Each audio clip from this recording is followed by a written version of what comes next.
Welcome, everybody. Joe Tarnowski with ECRM here, and I have with me today Bridget Hill-Zayat from Hoban Law Group, which specializes in cannabis and CBD. So Bridget's an attorney with them, and today she's going to talk about the regulations and give some updates on what's happening within that space. So Bridget, thank you for joining us, and I'm going to hand it over to you to pull up your presentation. Thank you for having me. Like Joe said, my name is Bridget Hill-Zayat. I work with Hoban, and I'm just going to go over the history of CBD and cannabis generally, and how prohibition started and how it evolved to where we are today, and what some of the new rules are. So what is CBD? Pretty simple, really. CBD is a molecule. It's found in lots of different plants. It's found in human breast milk.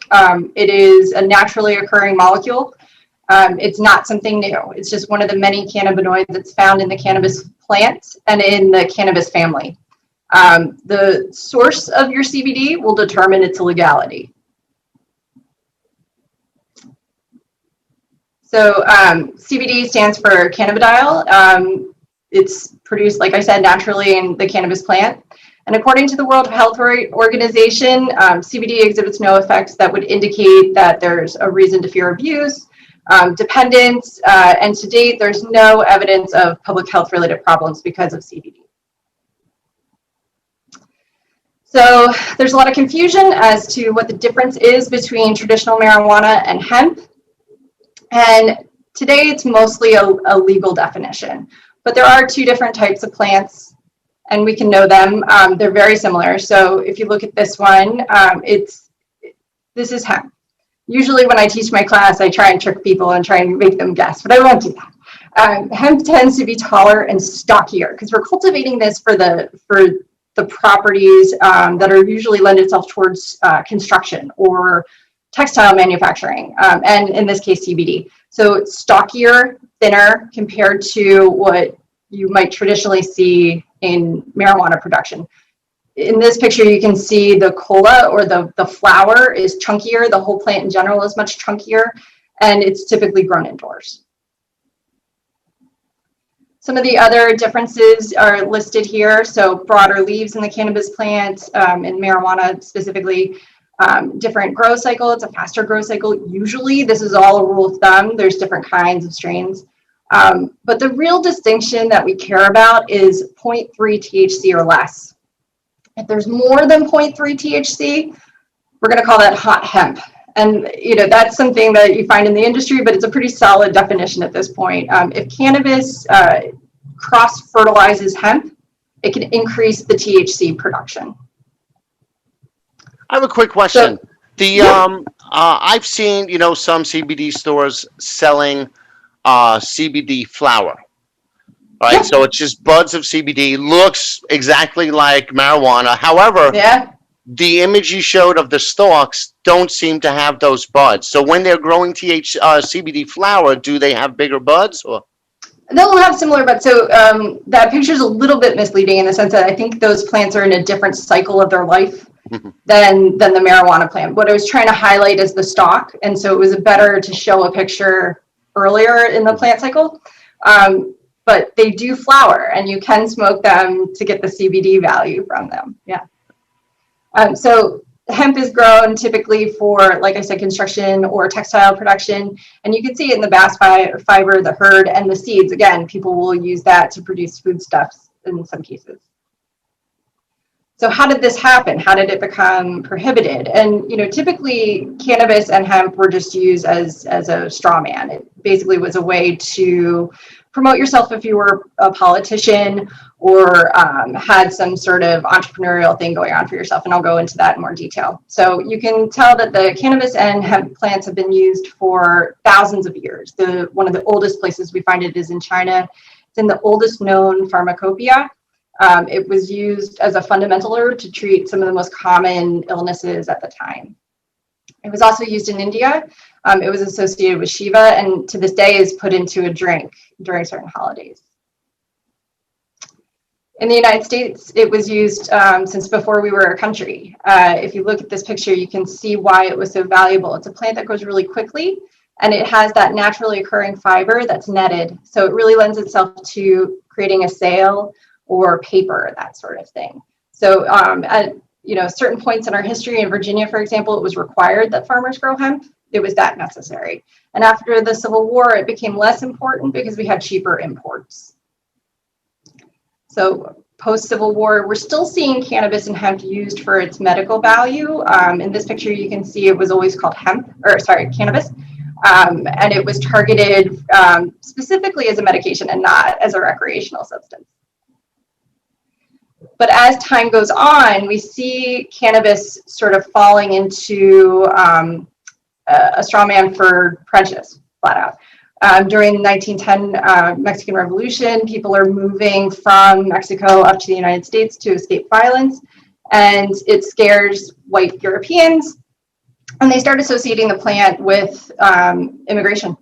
And we see lots of quotes like this one from police officers in Texas, basically associating violence with immigration. We're also entering the progressive era at the time, so this is around prohibition of alcohol as well. It's the idea that government could somehow legislate morality, that we could cure societal ills by making certain substances illegal. And this definitely came to a head with prohibition.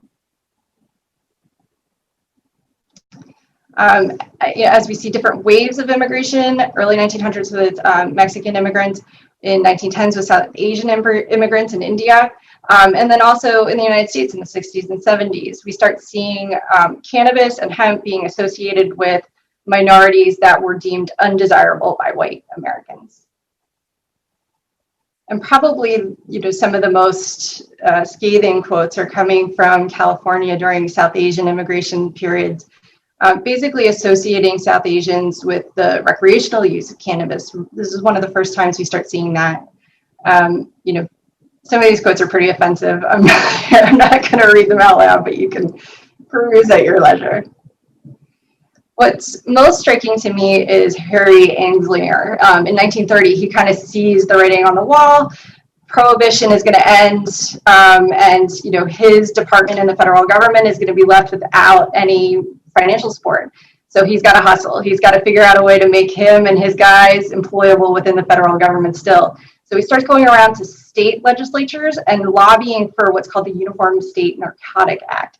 Basically, what this would do is make cannabis illegal on a state level instead of a federal level. And he goes from state to state to state and does it in a piecemeal fashion until the federal government decides to start passing federal legislation.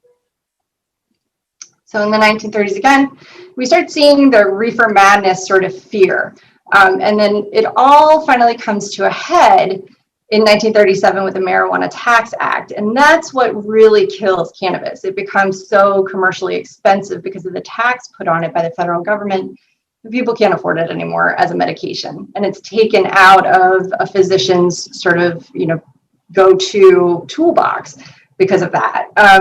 What is particularly interesting is when Anslinger is going to these state legislatures, he is for the first time calling it marijuana and not calling it cannabis. So up until this point, it was always called cannabis. What he's doing is very specific. He's associating that word with Mexican Americans or Mexican immigrants. And so if he can make people associate cannabis with their fear and their prejudice, it's easier to get rid of it. However, in the 1940s, World War II starts, and we need textile production to increase, and we need materials for textile production. And so hemp becomes our friend again. We start seeing some of this rhetoric coming in, grow hemp for the war. Basically, this is what you can do as a farmer to help our boys overseas. It's also interesting to note that in 1944, the New York Academy of Medicine is doing studies finding that this is still a useful plant. This is something that physicians still want to be able to use. However, again, in the 1950s and 70s, we get, some politicians who are less than friendly. Nixon is aware in 1968 that he's up for re-election and that he, could have some trouble. Left-leaning activists and academics and minority voters are going to pose a real problem for him. And if you look at Dan Baum's article in Harper's that came out a few years ago, it's really, really terrifying. He was a advisor to Nixon on the election. So in 1968, he's telling Nixon the way to save yourself from these voters is essentially to prohibit their common use of cannabis. So he says the Nixon campaign in 1968 and the Nixon White House after that had two enemies, the anti-war left and black people. Do you understand what I'm saying? We knew we couldn't make it illegal to be against the war or black, but by getting the public to associate hippies with marijuana and blacks with heroin and then criminalizing both heavily, we could disrupt those communities. We could arrest their leaders, raid their homes, break up their meetings, and vilify them night after night on the evening news. Did we know we were lying about the drugs? Of course we did. I just think it's so interesting how this has bounced back and forth. So, okay, so there's some medicinal benefits, but then these political agendas come in, and the stigma that they attach. It's amazing how it's just cycling back and forth. Oh, then we need hemp again, and right. So it's never been about the plant, right? Yeah. It's always been about politics or money or prejudice. It's never really. It's a convenient straw man. Yes. When is this all eventually going to be aligned where it benefits all of those groups? Right. I think the more we learn about this stuff, the harder it is to insert cannabis and hemp as a boogeyman. People are educated. You can't really pull the wool over their eyes anymore. That's a great point. Mm-hmm. So in 1970, to sort of reach this goal, Nixon starts with the Controlled Substances Act, and it is passed, despite many of his allies advising against it. So the Controlled Substances Act is also called the CSA most commonly. Cannabis is placed on Schedule 1 right next to heroin and mescaline. So they're saying that it has no medical use and that it is very dangerous to people who use it. What I think is interesting is that if you look at the drugs that are in Schedule 1, these are drugs that people do typically or did traditionally when they had less money. So if you look at Schedule 2, it's cocaine, meth, morphine. These are drugs that white people tend to use. So the drugs that his enemies use are Schedule 1, and the ones who are potentially his allies are Schedule 2. So there we go again, that whole political agenda thing. Yeah, it never stops. So, Schedule 1 means a high potential for abuse, no currently accepted medical use and treatment in the United States, and considered as bad as heroin.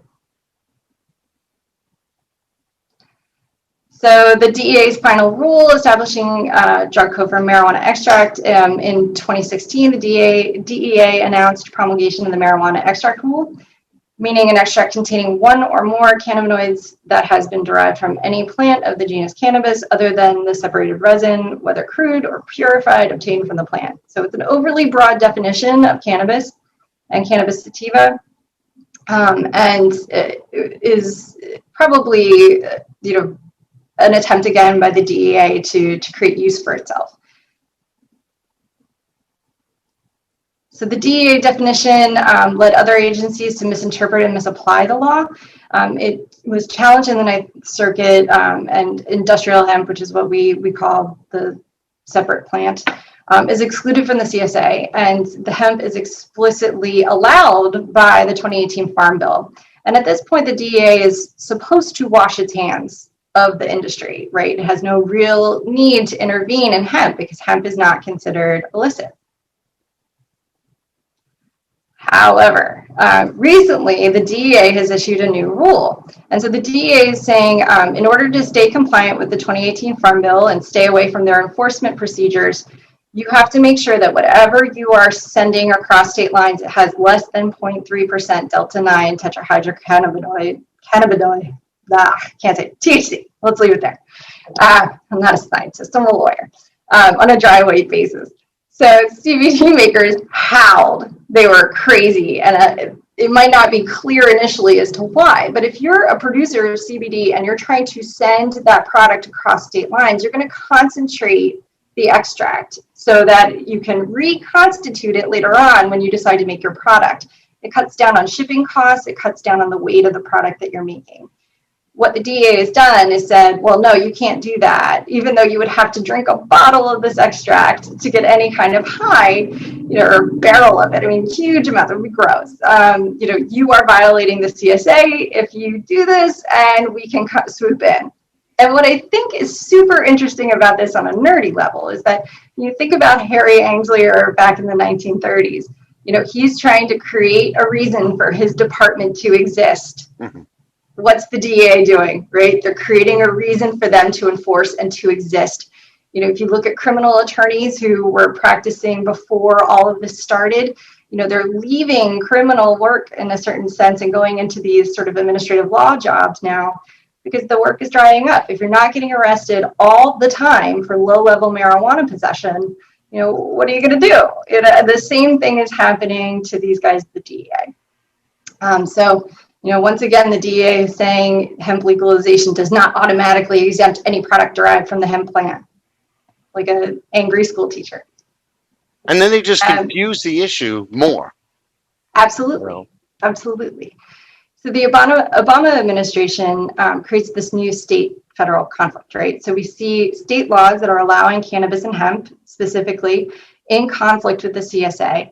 In 2012, when Colorado and Washington legalized adult use cannabis and in some cases hemp via the hemp bill of 2014, the hemp via these state laws, we see now, what does the federal government do? If the state is saying explicitly you can engage in these practices and the federal law is saying, no, this is still illegal, how is the state attorney general supposed to act? And so what they did was look to the federal government, and the federal government says, okay, AG Cole, write this memo. And there he is. Always nice to have a face with the name. The Cole memo, originally drafted by the U.S. Attorney in 2013, was issued basically as guidance for law enforcement. And it indicated to prosecutors that there's lots of other things we'd rather have you spend your time on. Low-level possession isn't one of them. We would rather you go out and get, if somebody's doing massive trafficking of cannabis, that's one thing, but don't spend a whole lot of time on low-level drug dealers. This was ended in 2018 by Jeff Sessions. He repealed the Cole memo. He did not, however, increase enforcement. So while he tried to rattle the cage, he didn't really take any active steps to do anything about it. So in 2018, January specifically, the market slumped. There was a crash. But then everybody just moved to Canada because Canada had federal legalization. So market moves north and continues. Yeah, what's interesting is like here in New York City, I think it's still, technically illegal to smoke marijuana, but they're not enforcing it. The cops are basically hands off. If someone's smoking a joint in the street, they're not going to bother them because, they don't want to invest the resources in that. Most states, especially states like New York who have medical markets, have decriminalized low-level possession. So if you have a little bit or you're caught smoking a little bit, they're going to give you a ticket. That's it. Yep. It's not worth their time. So in the current regulatory environment, again, 0.3 THC is legal even if it's hemp. The state or tribe, depending on the jurisdiction, has to submit a plan per the 2018 Farm Bill to the federal government to create this market. If they don't, we can still have people growing hemp in those states, but they have to abide by the federal program, not by the state program. And these licenses are typically good for 3 years. So they also have to, whatever their state or tribe program is, they have to have testing protocols established for THC, basically testing this hemp to make sure that it's compliant. They have to have a procedure for disposing the hemp, the hot hemp, so whoever's coming in to test it will say, 0.4 garbage, and it's destroyed. So it'll depend on the jurisdiction, but it can be destroyed by mixing in grass clippings. In some cases, they'll, add stuff to ruin it. I'm sure somebody's going to try and burn it, but maybe not the best idea. And there's random inspections. Well, is there, I remember when I did a tour of a dispensary in Colorado, the head grower was saying when they had to destroy their plants Mm-hmm. It had to be done in a particular way on camera with a video record of it. Is that the Yeah. similar? I mean, So it'll depend on the jurisdiction, right? So if okay. you have your own state or tribe program, they might decide how you do that. The federal program, I don't remember exactly, but I think it's the mixing in of Hmm. dirt and grass clippings, that sort of thing. Okay. That's the most common way. But everything's changed since COVID. Everything's on camera. Yeah. So here are the two farm bills, 2014 versus 2018. There's some notable differences. The federal programs that are now on the table are new. In 2014, it was purely a state level issue. So there was no transportation of CBD across state lines. 2018 is remarkable in the sense that it created this federal interstate legality. It's opening up federal programs and protections. So that means crop insurance. So if you're a producer, you can get insurance for a crop. That's huge. Talk to some traditional marijuana producers. They're paying a lot for that. And these are, you lose one crop, it could be millions of dollars. So that's a big deal. 2018 Farm Bill is much more expansive than its predecessor. It allows hemp cultivation broadly. It explicitly allows a transfer of products across state lines, like we discussed. And it puts very few restrictions to no restrictions on the sale, transport, and possession of hemp-derived products, so long as those products and the possession of those products are compliant with your state or federal program. So, what does this mean for CBD? Is CBD federally legal? In specific circumstances, yes, it is. Cannabidiol or CBD is made legal if you are playing ball with the federal government. So Section 12619 of the Farm Bill removes hemp-derived products from Schedule 1 status under the Controlled Substances Act. That's a big deal. That's a big change. But the legislation does not legalize CBD as a whole. So if you're in a very, conservative jurisdiction that says, yes, you can have CBD, but only in this minute amount, and it can only be in this form, and you have it in the wrong form, then you're not compliant and it's not legal.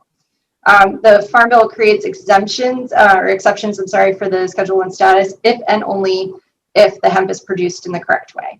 So, if you are growing hemp and you did not apply for a license within the federal program or within your state jurisdiction's program, that's illegal hemp. That's going to be confiscated. So the state regulation of CBD and hemp.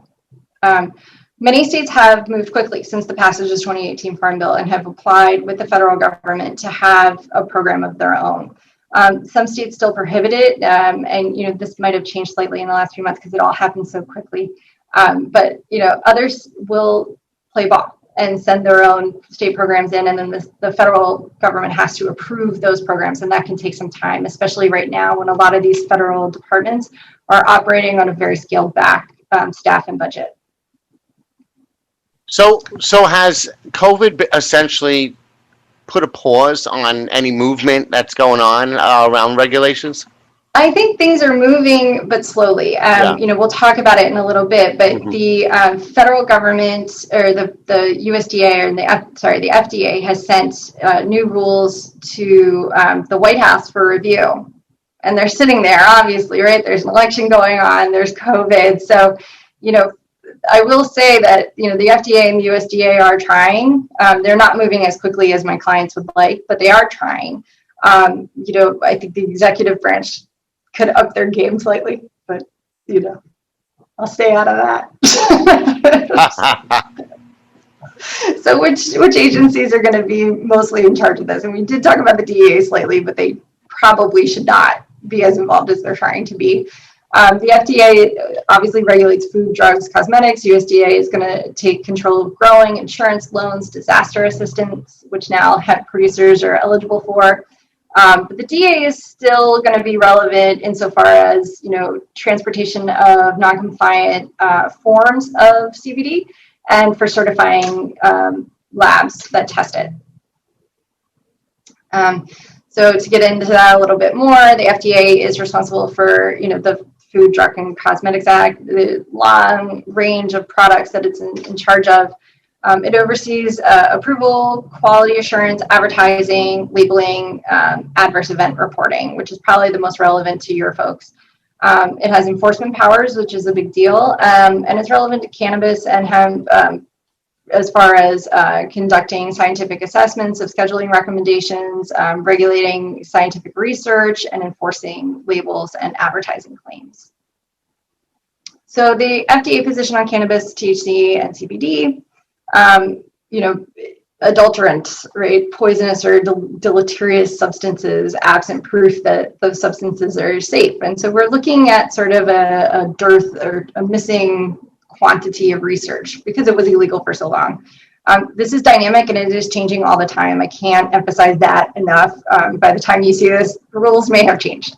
But I think the angle that people are going for is the nutraceutical route. So if this could be like a supplement, that would probably make producers the most happy. It would simplify the whole process. So anything containing THC or CBD could not enter. Originally, THC over 0.3% could not enter the interstate commerce. It was complicated by the FDA's approval of Epidiolex. Epidiolex is CBD in a concentrated form for people suffering from certain epilepsy, seizure disorders. The FDA has a history of saying if something is certified as a drug, it is a drug forever. So no other form of that drug is going to be a supplement. And so we have this conflict that the FDA has created in that Epidiolex, which is CBD, is a drug. And yet we have all the CBD flooding the market. It's messy. It's a mess created by its own department. And that's what we're sort of trying to work out now. After passage of the 2018 Farm Bill, the commissioner of the FDA said he was sort of signaling a relaxation on his stance on CBD, but letters have gone out. So, we'll get to that in a second, but the DEA is still tasked with enforcement, promulgation of codes, tracking controlled substances, and they will enforce with raids, seizures, civil asset forfeitures in some cases. CBD in food, beverage, pet products, and cosmetics is all around us. While the 2018 Farm Bill changed the definition of hemp, it didn't eliminate the FDA's role, obviously, in the regulation of CBD, like any other product that falls under the FD&C Act. The FDA immediately issued a statement after the Farm Bill passed, stating that it's an active pharmaceutical ingredient that can only be marketed as a new drug to an approved new drug application. This has been questionable since we see it everywhere. And it hasn't been enforced to the hilt. Before he left, Dr. Gottlieb testified to Congress that although the FDA could engage in rulemaking to resolve the controversy around the status of CBD, it would be faster and easier for Congress to modify the law. That has not happened. So there's confusion in the market, obviously. If we're talking about CBD in food, that's probably the most sticky area. The FDA is saying on one hand, the CBD is a drug and can only be sold as a drug. If we look at Epidiolex, it's evidenced. But the FDA issued draft enforcement policy on cannabis and CBD derived compounds. The draft is currently waiting, like I said, at the White House. It hasn't been issued yet. It's sitting in sort of purgatory. So quickly after the 2018 Farm Bill passed, the FDA issued warning letters to 15 companies, 13 of which also make CBD products for pets. And if you look at those letters, the two glaring things that they did were make health claims or try to say that it was grass or generally recognized as safe. So, if the FDA is looking at this as a drug, then that's a no-go. You can't be doing that. The producers who made health claims, and this is the thing I see the most often with my clients, do not make health claims. I don't know how else to say this. The specific ones that I pulled out of those letters were works incredibly well for joint pain and aggression in pets. CBD oil works great for pets with anxiety, hyperactivity, or PTSD. Adding CBD can help fight infection and inflammation. CBD stopped my dog's anxiety. These are all statements about health that can't be verified and aren't verified to the point where the FDA would be happy. So don't say it. So that's a tough area of especially within food, but also with, like supplements and things like that is, what can you say? Like, is there a formula for what you can say or what you can't say? So when I get a question like that from a client, I'm going to look at a couple things. I'm going to look at where is this being produced? Where is it being sold? What form is it being sold in? What's on your label? So all of those things are going to change how I answer. It's the worst lawyer answer ever, but I need to see, maybe, I need to see what you're doing to tell you if it's kosher or not. And there's just no easy answer. I would love to be able to give you because then it gets foggy too, because um, you can piggyback on something else. So let's say you're saying it's got sleep benefits, but it's mixed with melatonin. Well, Right. you could be referring to the melatonin on the packaging and not the CBD, and that lets you go through kind of one loophole there, or not loophole, Exactly, but right. it lets you And squeeze in. yeah, and there are gradations of risk that you're willing to incur. So, if you're very risk adverse and conservative as my client and you don't want to risk that, then great, you make me sleep well at night. If you're if you're willing to take a risk, you're willing to potentially incur some more legal fees, great. You can take that risk. So keep going. And then you have difference between food service and food. I mean, I've seen retailers around here selling CBD beverages or CBD, like candy and chocolates. Yeah. However, the ones that was selling food that was prepared in the food service location, like muffins, or there was a bar, the first New York CBD bar that opened was about 10 blocks from me. It's closed now. Mm-hmm. But, so it was different. It was, you could sell a CBD beverage that's prepackaged, or at least they weren't bothering retailers that were. But then if you were selling a beer or a muffin with CBD, it was a no-no. I mean, I think to be blunt, there is a lot of confusion for just that reason, right? Mm-hmm. So you could be in a particular municipality that is very welcoming and is not going to spend one penny worrying about these things. Or you could be in a jurisdiction that's really, tightly wound and scared and doesn't want to allow anything. And then there's also the fact that the FDA is on a skeleton crew. They're not enforcing things strongly unless you're making some pretty egregious statements. Mm-hmm. So, that's not to say that what everybody else is marketing is okay. It's just that they haven't gotten prosecuted yet or enforced, So, I like to tell some of my, more bold clients, listen, can I tell you this is 100%, okay? No. Can I tell you that it's going to cost a lot of money to go after you and you're a low-level desire, you're a low-level goal for them? Yeah. So you're going to have some that are out there that are going to say, screw it, we're going to take the risk, make as much money as we can now until it happens, and then deal with it, I mean, Exactly. And, this is I can see this being CBD being a big get for the FDA. Yeah. They've got lots of other problems. Mm-hmm. So in 2001, the DEA exempted CBD from cosmetics from the CSA. So cosmetics are probably the safest area that I deal with. Putting it on your skin versus putting it in your mouth is like another planet of concern. When made from parts of the cannabis plant. So when I talk about cannabis, I should be clear. Cannabis is the family of plants. It's probably not the best way to describe all of this, but marijuana has sort of that racist history, so I try to stay away from it. But in this case, I mean the family of the cannabis plant. Mm-hmm. So the broad definition. Like scientifically, it's under the family of cannabis. Yeah, so, exactly. Exactly. There's indicas, sativas, and ruderalis, and hemp is within ruderalis. But instead of saying all that, I'm just going to say hemp and cannabis. So anyway, it's complicated enough with and nerdy, right? We don't need to do that. But anyway, so it removed CBD from the CSA when it's in cosmetic form, and takes it outside the criminal definition of marijuana.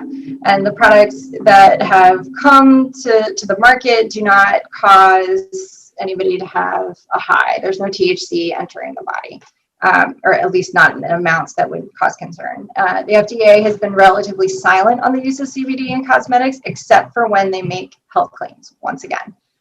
There have been few, if any, FDA warnings letters that have gone out specifically to cosmetic companies. The indications should be defensible. So assuming the product claims are clear concerning the cosmetic function of CBD and the ingredient is only included in the amounts consistent with an inactive ingredient function, you're probably okay. So what can you do to prevent liability? The main ones are in-house testing, label compliance, making sure you're not making any health claims, no promises, and no indemnification clauses in your contracts. So ingredient specifications. CBD suppliers and purchasers must be able to document the THC amounts to 0.3% or less to avoid falling underneath the CSA. Evidence that the testing lab is DEA certified or qualified, using accepted methodologies is crucial. Acceptance of only a certificate of analysis may not be adequate. You want to have lab qualifications too, if you're conservative. So I think this is an important point for buyers to understand when they're meeting with a new supplier. They need to be sure that these suppliers are taking these steps.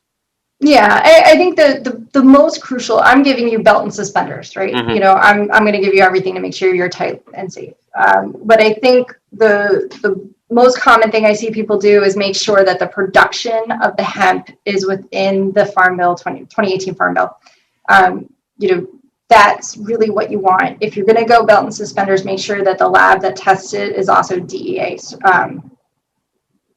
certified.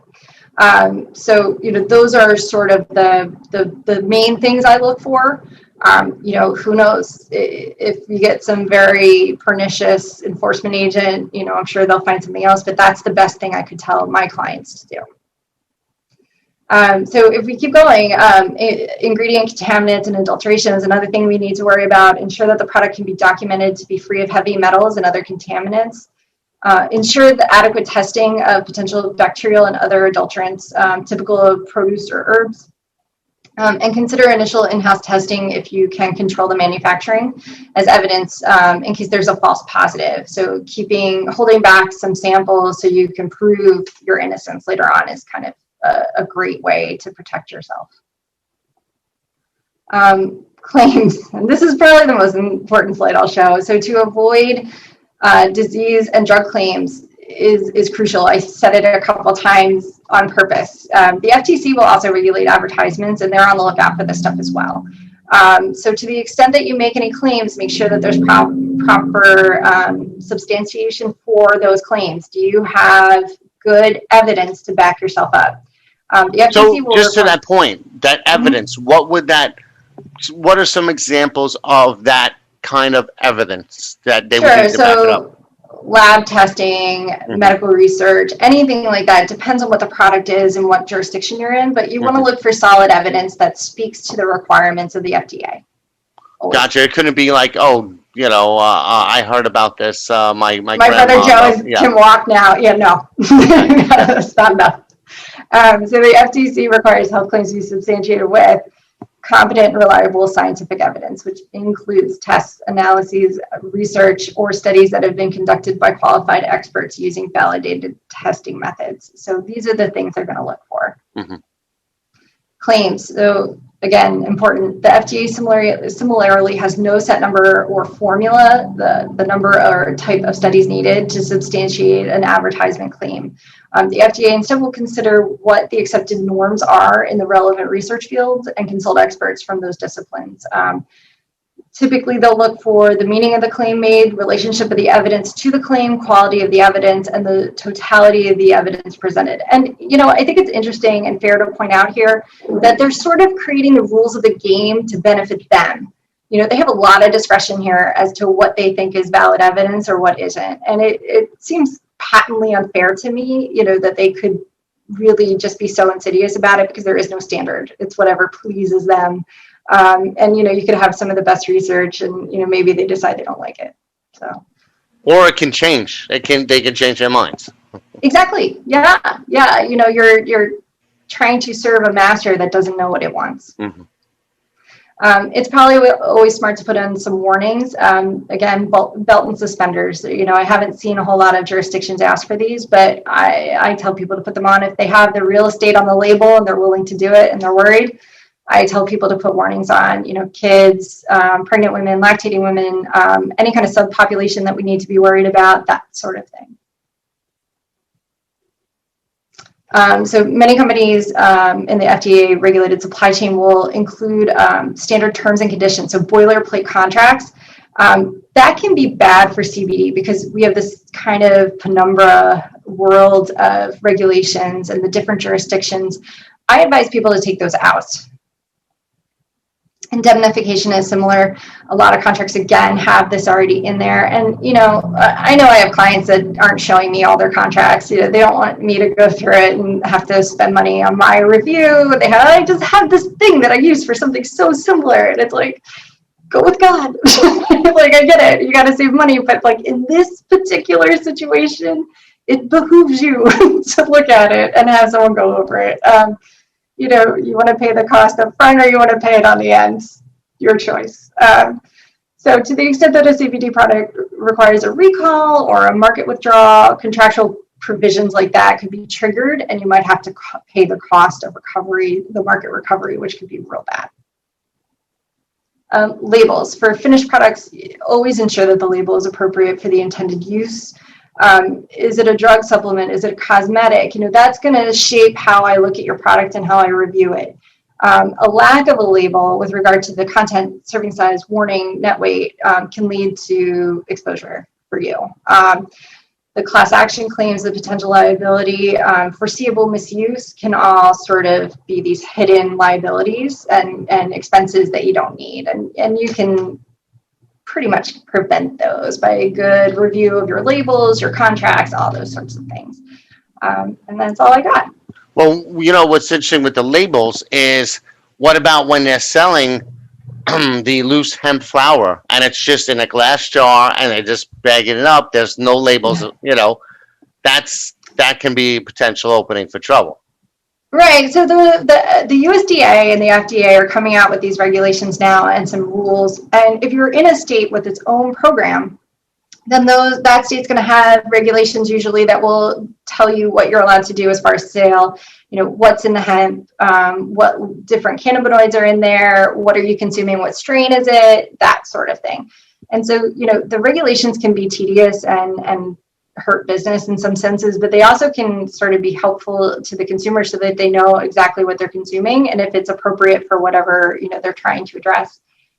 Which I think if you're a savvy producer and you realize that, you're playing to your audience, and that can be a good thing. Gotcha. I had a quick question about marketing because I know I've talked to some brands about it, and I know there are a lot of things that they wonder what is allowed. What's allowed in an advertising space? What's allowed content-wise? Like if it's just a blog with content. Do you have some guidelines as to what to kind of avoid or what they should not be doing? Yeah, the FTC will have a lot of good materials to review, and I always tell people, if you're not in a position where you can hire an attorney, you should definitely look at the FTC rules. You should also look at the FDA. The FDA is going to have things that it wants, and there's a lot of materials online that you can just look at. And then you have to look at where are you producing your product and where are you selling it. And, that is also going to determine what I tell you to do or what I tell you not to do. I think the big thing, if you only remember one thing from this whole presentation, is do not make health claims. That's the biggest thing I can tell you. It's easier for me to tell you what not to do than it is for me to tell you what to do. Mm-hmm. Gotcha. So now you're going to be moderating one of the roundtables during our food and beverage CBD and pet CBD sessions, correct? Yes. All right. So everybody keep an eye out for Bridget there. And if anybody wants to reach out to you beforehand, what's the best way to reach you? You can just email me. It's Bridget, BRIDGET, at Hoban, HOBAN.law. Excellent. So thank you again. It's great seeing you again. This is the second or third year in a row. And and I will look out for you in that roundtable as well. Sounds good. Thanks, Joe. All right, take care.